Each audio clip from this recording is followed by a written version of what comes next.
अब तक कहानी में हमने देखा था कि ओमनी मैन जो कि इस यूनिवर्स का सुपरमैन है, उसने पूरी जस्टिस लीग की कॉपी गार्डियंस ऑफ ग्लोब को अनजान वजह से अकेले ही खत्म कर दिया है। पर लड़ाई की वजह से ओमनी मैन भी अधमरा हो चुका है, इसीलिए वो वहीं पर बेहोश हो जाता है। कहानी में अब आगे गार्डियंस ऑफ द ग्लोब के जब हेडक्वार्टर पर GDA जो कि एक एजेंसी है जो सुपर हीरोज के साथ काम करती है, जब वहाँ पर पहुँचती है तो वो सिर्फ ओमनी मैन को ही जिंदा पाते हैं। तो वो तुरंत डेबी के पास पहुंचता है। डेबी को GDA के ऑफिसर डोनाल्ड बताता कि हमने ओमनी मैन को यहाँ पर बेस्ट फैसिलिटी ले रखा है, लेकिन गार्डियंस ऑफ द ग्लोब का हर एक मेंबर मारा जा चुका है सिवाय ओमनी मैन के। और ये काम किसने किया है हमें कुछ भी पता नहीं है। तभी वहाँ पर डायरेक्टर ऑफ GDA सिसिल पहुंचते। सिसिल मार्क और डेबी को बताते कि ओमनी मैन की कंडीशन सीरियस है और विल्टरमाइट्स का ट्रीटमेंट भी अलग होता है, तो हमें वक्त लग सकता है। जिसने गार्डियंस ऑफ द ग्लोब को मारा है उन्हीं ने ओमनी मैन को भी मारा है। डेबी बोलती है ठीक है मैं ओमनी मैन का ख्याल रखूंगी, और वो वहीं पर रुक जाती है। लेकिन तभी डोनाल्ड को कॉल आता है कि शहर में एलियंस हमला कर रहे हैं। डोनाल्ड और सिसिल प्लानिंग करने के लिए वहां से चले जाते हैं, लेकिन डोनाल्ड की बात सुनकर मार्क सूट पहनकर एलियंस को रोकने के लिए चला जाता है, लेकिन एलियंस की संख्या काफी ज्यादा होती है। मार्क एलियंस से लड़ता हुआ सिटीजन्स को बचाने की कोशिश कर रहा होता है, लेकिन वो खुद को भी बचा नहीं पा रहा होता है और एलियन का लीडर मार्क को ऑलमोस्ट मारने वाला होता है। तभी वहाँ पे एटम, ईव और टीम के मेंबर्स वहाँ पर पहुंच जाते हैं और लड़ाई में एलियंस की आर्मी को अच्छी खासी टक्कर देने लगता है। इसी बीच एटम, ईव मार्क से बोलते कि तुम इस लेडी को हॉस्पिटल ले जाओ। वहाँ से जाते ही टीम एलियन आर्मी भारी पड़ने लगती है, लेकिन अचानक से उन एलियंस की उम्र घटने लगती है, तो वो लोग वापस से पोर्टल्स के थ्रू वहां से निकल जाते हैं। टीम का मेंबर रेक्स पूछता है इन्हें क्या हुआ जो हमसे डरकर भाग गए। टीम का लीडर रोबोट बोलता मुझसे मत पूछो, मुझे नहीं पता। फिर हमें मार्क को दिखाया जाता है जो ओल्ड लेडी को हॉस्पिटल पहुंचाने के बाद सीधा अपने फादर के पास पहुंचता है और रोने लगता है। तभी वहाँ पे डेबी पहुंचते। डेबी पूछते क्या हुआ बेटा, जिस पर मार्क बोलता है मैंने अपने फादर की तरह बनने की बहुत कोशिश की पर मैं फेल हो गया, और रोने लगता है। फिर हमें मार्क को कॉलेज में दिखाया जाता है। कॉलेज में वो अपने दोस्त विलियम को बताता है कि मेरे फादर का एक्सीडेंट हो गया और वो हॉस्पिटल में सीरियस है। विलियम बोलता भाई तुझे किसी भी चीज की जरूरत हो तो मुझे बताइए। लेकिन तभी मार्क की नजर अपने कॉलेज में पढ़ने वाले एटम, ईव पर जाती है। मार्क लड़ाई में अपनी जान बचाने के लिए उसे थैंक यू कहता है। ईव बोलते हमें कहीं और चल के बात करना चाहिए, जिस पर मार्क भी राजी हो जाता है और वो दोनों वहाँ से निकल जाते हैं। तभी वहाँ पर एम्बर आती है। एम्बर को उसके क्लासमेट बताते कि फिर से मार्क को टोड ने कूटा है, वो भी तुम्हारे लिए एम्बर। फिर हमें सिसिल को दिखाया जाता है जो रोबोट से पूछता है कि यहाँ पर क्या वो लोग भाग क्यों गए। रोबोट बताता है एलियन जिस टाइम से आए थे वहाँ पर टाइम पृथ्वी से काफी तेज चलता है, जिसकी वजह से उनकी उम्र यहाँ पर आने पर तेजी से बढ़ने लगी और वो पलक झपकते ही बूढ़े होने लगे। सिसिल बोलता है कि गार्डियंस ऑफ द ग्लोब जा चुके हैं, अब हमें नई गार्डियंस ऑफ द ग्लोब की जरूरत है। और ये कहकर सिसिल वहाँ से टेलीपोर्ट हो जाता है। टेलीपोर्ट होकर जब वो हेडक्वार्टर पहुंचते तो वहाँ पर डोनाल्ड सिसिल को बताते हैं जिसने भी गार्डियंस ऑफ द ग्लोब पर अटैक किया सबसे पहले उसने लाइट्स ऑफ करी और फिर अटैक किया। तभी सिसिल को कुछ महसूस होता है। सिसिल बोलते हैं बाहर आ जाओ। डार्क ब्लड मुझे पता है कि तुम यहीं पर हो, मुझे नहीं पता था कि तुम इस केस को इन्वेस्टिगेट करो। फिर हमें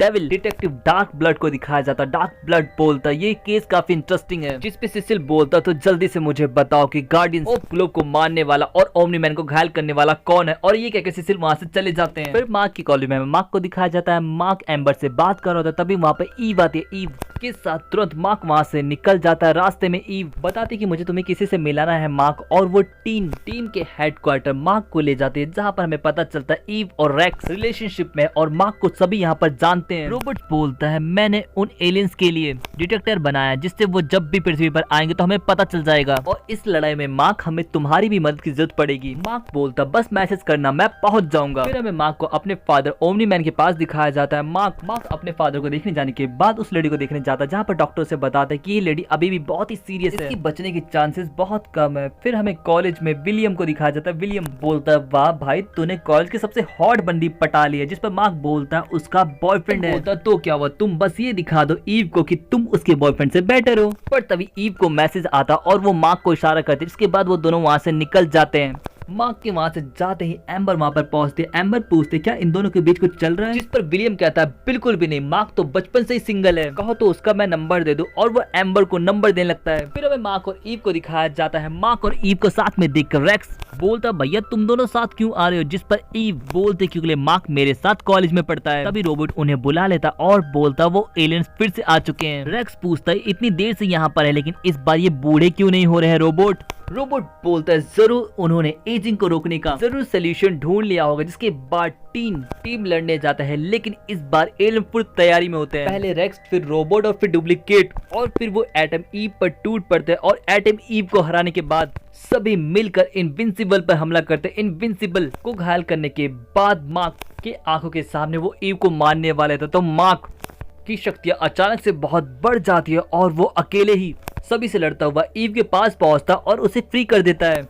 पर मार्क के अटैक की वजह से एलियन के हाथ का ब्रेसलेट टूट जाता है और उनकी एज फिर से बढ़ने लगती है। रोबोट ऐसा होते हुए देख लेता है, वो बोलता है उनके ब्रेसलेट्स तोड़ दो। टीम के सभी मेंबर्स ब्रेसलेट को तोड़ने लगते हैं, लेकिन रोबोट फ्रीक्वेंसी चेंज करके ईएमपी का इस्तेमाल करता है, जिससे सभी ब्रेसलेट एक ही साथ डिसेबल हो जाते हैं। एक बार फिर से एलियंस को अर्थ से खाली हाथी जाना पड़ता है। रेक्स मार्क से पूछता है, भाई तुझे लड़ाई के बीच में दौरे आते हैं?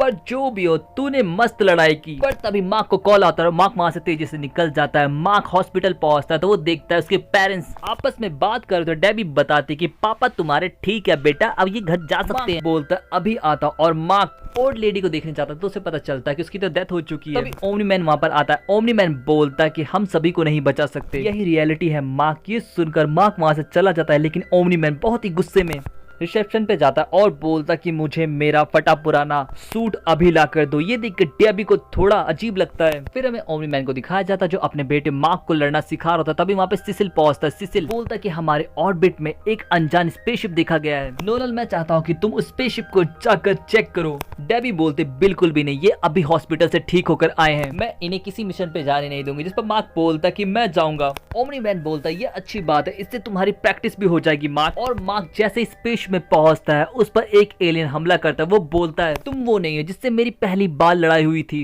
मार्क बोलता हाँ बिल्कुल, लेकिन तुम हो कौन? जिस पर वो बताता है मैं एलन हूँ, इवैल्यूएशन ऑफिसर। मेरा काम है ऐसे लोगों को छांटना जो अपने प्लेनेट को बचा सके, प्लेनेट कॉन्कर करने वाले एलियन से। और मुझे तुम्हारे प्लेनेट ऊरस से मैसेज आया था कि हम इवैल्यूएशन के लिए तैयार हैं।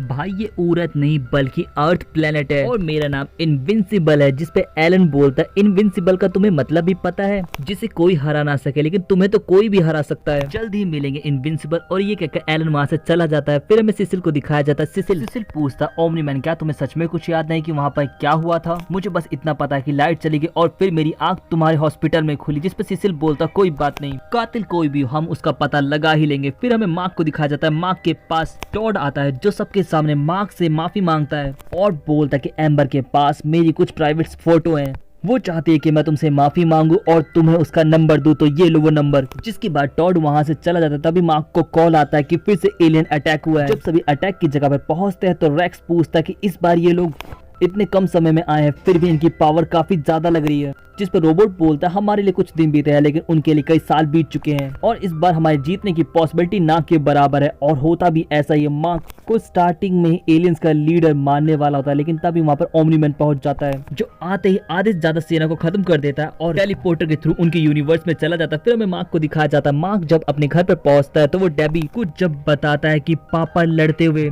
उन अटैक करने वाले एलियंस की दुनिया में चले गए, तो डेबी बोलती है बहुत आम बात है, दुश्मन को उसी के घर में जाके हराना ये तो ओमनी मैन की खासियत है, तुम टेंशन ना लो, वो डिनर से पहले वापस आ जाएंगे। फिर हमें ओमनी मैन को दिखाया जाता है जो एलियन के घर में घुसकर उन्हें ही बहुत बुरी तरीके से मारता और सभी को हराने के बाद पोर्टल खोलकर अपने घर पर पहुंच जाता है। लेकिन कई दिन बीत चुके होते हैं पर पृथ्वी पर सिर्फ अभी कुछ घंटे ही बीते होते हैं। मार्क अपने पापा को देखकर गले से लगा लेता है, लेकिन तभी न्यूज पर ब्रॉडकास्ट होता है कि गार्डियंस ऑफ ग्लोब मारे जा चुके हैं और मारने वाले की खोज जीडीए कर रहे हैं। फिर हमें जीडीए के डायरेक्टर सिसिल को दिखाया जाता है। सिसिल से डार्क ब्लड मिलने आता जो बोलता वहां पर सिर्फ ओमनी मैन था, गार्डियंस ऑफ द ग्लोब को मारने वाला कोई और नहीं बल्कि ओमनी मैन है। जिस पर सिसिल बोलता तुम्हारे पास इसका कोई भी सबूत नहीं है तो अपनी बकवास बंद करो, जाओ और पहले इस बात का प्रूफ लेकर आओ और दफा हो जाओ। जिसके बाद डोनाल्ड से सिसिल बोलता है कि अब हमें ग्रेसन्स पे नजर रखनी होगी। और दोस्तों इसके साथ ही एपिसोड यहीं पे खत्म हो जाता है। आपको पिछला एपिसोड के लिंक आपको डिस्क्रिप्शन में मिल जाएंगे, तो आप उन्हें भी जाकर देख सकते हैं। सो मिलते हैं नेक्स्ट वीडियो में। Thanks for watching and sayonara.